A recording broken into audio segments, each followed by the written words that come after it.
It's page 28. This one starts with the book of Romans, chapter 12, verses 1 and 2. I beseech you, therefore, brethren, by the mercies of God, that ye present your bodies a living sacrifice, holy, acceptable unto God, which is your reasonable service.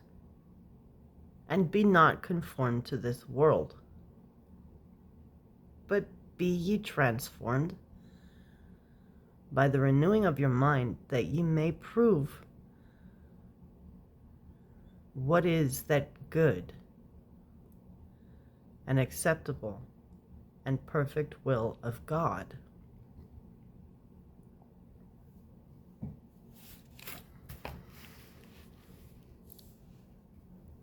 Race for the final frontier. Today, the church is standing at the edge of a great frontier. I believe it is the final frontier that stands between us and the fullness of God's glory. On the other side lie the greatest manifestation of God's power this earth has ever seen. What is the last great spiritual frontier? Holiness. That's right, holiness is the final frontier, and we'll cross it before Jesus comes to catch us away. I know we will, because the Bible says that he's coming for a glorious church without spot or wrinkle.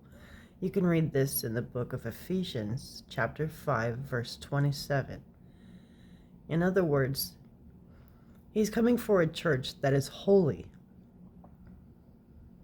Some people get more excited about being the glorious church than they do about being the holy church. They have the idea that the glory of God, is exciting, while holiness is boring. But that's not true. Glory and holiness are both wonderful things.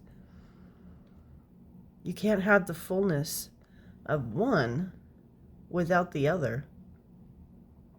The reason is simple. Holiness is what allows the glory of God to be manifest. So the more we walk in holiness, the more God will be able to pour forth his glory through us. Holiness is a formidable word to many, but it simply means separation to God for his use. Knowing that should make us hungry for holiness. It should make us more eager than ever to separate ourselves from the things of the world unto the things of the Spirit. It should give us an intense desire to obey Romans chapter 12, 1 through 2. So commit yourself to being holy. Present yourself to God as a living sacrifice. Move on into the spiritual realm. Race for the final frontier. Speak the word. I present my body to God as a living sacrifice. I will live a holy life acceptable unto him, which is my reasonable service.